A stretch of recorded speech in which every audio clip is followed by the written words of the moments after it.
Yan, hello guys, I'm yours truly, Piana Paz, at welcome po kayo dito sa aking channel. Ngayong araw po ay September 9, 2024 at ito po ay ika-13th year po ng aking tindahan. At magbabalik tanaw po tayo sa paano po ako nag-start ng aking tindahan. Nag-umpisa lang po talaga ako sa 1,800 pesos po na puhunan. At yung po ay galing lang po talaga sa utang. Hindi po ako nahihiya na magsabi na galing lang po talaga sa utang yung puhunan ko. At yung po, unti-unti po ay napalago ko po yun. Nung nag-i-start po ako ng tindahan, ang paninda ko lang po noon, laruan at saka po mga CDs. Nakakatuwa pong isipin na sa halagang yun, unti-unti po ay napalago ko po ang aking tindahan. At aalahanin ko po yung nag-start po ako. Ayun nga po, nag-start po ako sa 1,800 pesos na puhunan. At kasama na po doon yung aming pinamasahe at yung merienda po ng aking anak. No? Kasama ko sa aking pamimili. Kasi nung una po, hindi po talaga ako lumalakad na ako lang mag-isa. Kasi unang-una nga, sa pagdala din ng aking mga pinamili. Tapos, ayun, nag-start po ako ay sa isa pong maliit na lamesa lang. Lamesa lang po talaga yung pinagawa ko po yun sa aking biyanan. Yung po ay may sukat lang na 1 meter yung haba at 45 inches yung lapad. Yung nga. Tapos yung haba 1 meter. Tapos yung taas nun 1 meter din. At yung po ay nilagyan lang po namin ng steel matting para po pan-display para sa laruan at sa mga CDs. At nakakatuwa po kasi nung September 9 na yon, namili po kami noon 13 years ago, namili po kami noon umaga, maaga po kami umalis. Tapos dumating po siguro kami mga 12 ng tanghali. Then after po ng 2 PM, yun display na po ako dito sa aming tindahan, doon po dito po sa basketball court, sa harap po nitong aming tindahan na ngayon. Nag-display po ako doon at sa nakakatawa po talaga na yung unang-una ko po talagang binta ay laruan. At kung tatanungin niyo po ako kung bakit ko naisipan na laruan at saka mga CDs yung aking unang itininda, kasi yung po ay galing din sa aking karanasan. Nag-iisip ako kung ano yung mga ganda na pwede kong itinda noong mga panahon na yon. Kasi naiisip ko nung pag lumalabas kami ng mga anak ko, hindi pwedeng hindi kami bibili ng laruan at saka ng mga CDs. Kasiyahan ng mga anak ko yun yung laruan, tapos yung syempre CD, manunood kami, sama-sama kami kung pamilya, nanonood kami noon. Kaya parang naisip ko noon na itry ko naman na ito yung aking itinda. Sa maliit na puhunan, pinagkasya ko yun. Kasi nung mga una po talaga ang itinitinda ko, puro kakanin. Mga kakanin, nagluluto ako.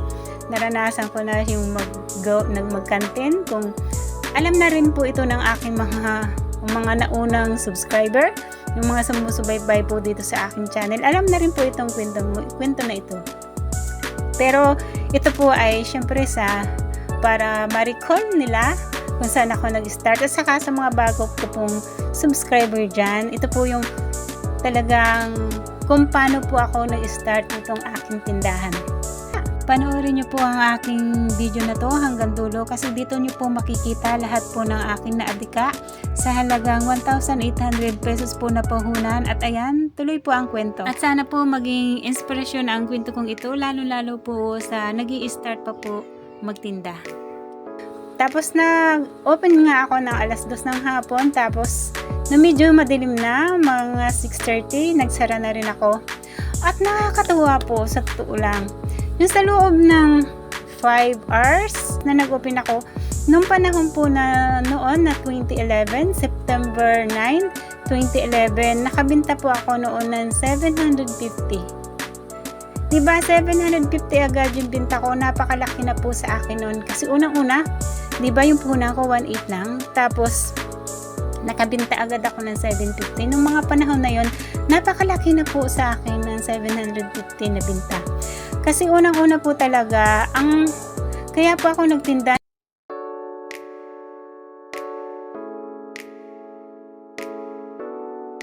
Tapos yung nga lang ang plano ko nung nag-start ako, gusto ko lang talagang makatulong sa aking mister sa paggastusin sa bahay. Gusto ko lang na nung umpisa talaga na makalibre man lang sa kahit ulam lang, pambili lang ng ulam o kaya pambili lang ng excuse po. O kaya ay pambili lang ng bigas. Talaga, nabubulunan pa ako sa pagsalita. Pambili lang ng bigas para makatulong kasi iniisip ko noon napakalaking bagay na yung makalibre man lang tayo doon sa ating paninda ng bigas at saka ulam. Hindi na natin ibabawa sa sahod ng ating mister yun, di ba? Makakaipon na tayo at sa talagang hindi ako makapaniwala doon sa natanggap ko na blessing na yun sa akin ni God. Hindi ko expected na ganon yung mangyayari. Tapos ayun na, nag-close na nga ako ng 6:30 pala. Ibig sabihin, ako nag-start 6:30. 4.5 hours lang pala yung ako nagtinda kasi madilim na. Wala kaming ilaw. Hanggang sa kinabukasan, nagtinda ulit ako. Maghapon naman kinabukasan, ganun pa rin yung naging benta ko, 750 pa rin. Parang konti na lang. Diba, 750 ako kahapon, 750 din ngayong araw. Konting-konti na lang, 300 na lang, bawi ko na yung aking puhunan na 1,800 pesos. Pero ang dami ko pang paninda. Sa totoo lang, yun, unexpected sa akin yun. Napakasarap ng feelings sa akin noon kasi talagang katulad nga ng sabi ko, hindi ko rin talaga expected na magkakaganito yung aking paninda. Kasi simple lang yun talaga nung una. Ayun, pinaulit-ulit pa, diba? Ulam lang at saka bigas. Kumbaga, binabalik tanaw ko lang to. Yung parang napipil ko siya ngayon na nag-start ako na ganun napakaliit na 1,800 pesos. At ngayon, kung makikita nyo, diba? Yung 1,800 pesos na ito, kung nasubaybayan nyo yung mula umpisa nitong aking video hanggang dito at hanggang sa lolo, yung 1,800 pesos ko na puhunan. Madami na akong naadika o na-invest doon sa aking 1,800 pesos na puhunan na yon. At hindi lang po yun. Napaka unexpected talaga nung kasi after, di ba, lamesa lang ako nag-start hanggang sa kunti-kunti dinagdagan ko yun. Pagkawa ko ng CDs, laruan, nagdagdag ako ng tsinelas. Then, pagkadagdag ko ng tsinelas, sapatos, accessories, mga cellphone accessories, hanggang sa napadami ko na siya napalago ko na siya, nangupahan kami. Kasi nung time na yun, wala pa naman kami nung sariling pwesto. Umupa kami noon. Tapos pagka upa namin noon, after 6 months, itong pwesto ko ngayon, nabili ko yon after 6 months. Itong pwesto namin na ito, nabili ko ito sa halagang 150,000. Biruin mo, after 6 months, nakaipon ako ng 150,000 at saka nagkaroon na ako ng dalawang pwesto. Sayang nga lang kasi noong mga time na yon may picture talaga ako nung nagkataon lang kasi na napakarami kong nasubukan sa loob ng 13 years na yan. Nawala kasi yung mga picture ko nung kasi nasunugan kami. O diba? Nasunugan pa kami niyan. Itong mga nakikita nyo ngayon, nasunugan pa kami noong 2015. Pero maiksi lang kasi itong video ko. Ay, medyo mahaba na. Nasa 10 minutes na ako, diba? Tapos yun, napakahaba pa kasi ng kwento ng aking tindahan. Basta yun lang, gusto ko lang magbalik tanaw.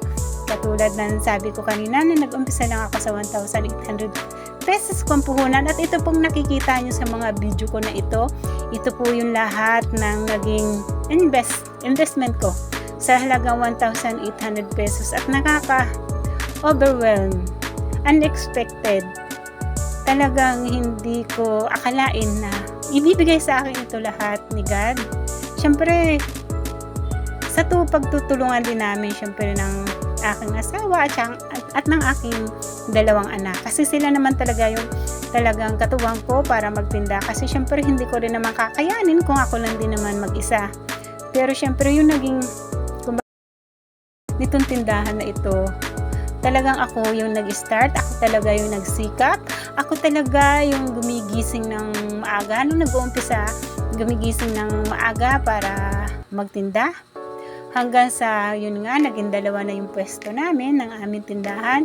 Nagkaroon na nga ako nitong ganitong kumpaninda. Pero maliit pa lang ito noon. At nagkaroon na rin ako ng maliit na sari-sari store. Kasi ang tawag dito sa paninda ko, variety store. At ang tawag sa ating mga fast-moving product ay sari-sari store. Sabi sa DTI ko yan nakuha. Then, after ng 6 months, nakabili nga ako ng pwesto dito sa ito ng tindahan namin sa kasalukuyan. And then after 9 months, may nagbigay sa akin ng flyers para sa hulugan na bahay. Kung nakita nyo dito, itong bahay na ito mismo bahay na ito pala sa video ko. Ito na ginawa ko itong tawag dito banking loan ko yan sa Land Bank at nakahulog na po ako ng 12 years. Bali, may 8 years pa akong kulang kasi 20 years yung house and lot na yan. At hanggang ngayon naman po ay okay naman. Nakakabayad naman ako syempre. At ayun nga po sa dami at sa tagal ng panahon, ito po lahat na nasa video kong ito po yung mga na-invest ng aking 1,800 pesos na puhunan paulit-ulit, di ba? Parang gusto ko lang pong maging inspirasyon sa mga nag-i-start po ng tindahan ngayon sa kasalukuyan o yung mga nangangarap pa rin hanggang ngayon. Kasi ako naman di ba sabi ko, hindi ko naman din expected, pero syempre dahil sa sipag natin, sa pagtsatsaga at sa pangarap, yun nag-start sa pangarap. At number 1 nating inspirasyon, syempre yung ating mga anak. Kasi pag naging ina na tayo, naging magulang na tayo, yung mga anak naman talaga natin, yung nagiging inspirasyon natin sa lahat ng ating gagawin. Yung pagmamahal natin sa ating mga anak, yun yung nagbibigay sa atin ng lakas, ng sigla, at para mahalin din itong ating tindahan, itong ating pangkabuhayan para sa lahat, syempre sa ating mga anak, para mabigyan natin ang ating mga anak ng maayos at magandang buhay para hindi na rin nila maranasan yung hirap na naranasan ko, yung sobrang hirap na naranasan ko noon. Ayaw ko nang iparamdam yun sa aking mga anak. Kaya yung mga anak ko ang naging inspirasyon ko dito sa aking tindahan na nag-umpisa sa halagang 1,800 pesos na puhunan. At ayan, matatapos na po ang aking video. Salamat po sa inyong panonood. Hanggang dito sa dulo, maraming salamat po sa inyong lahat.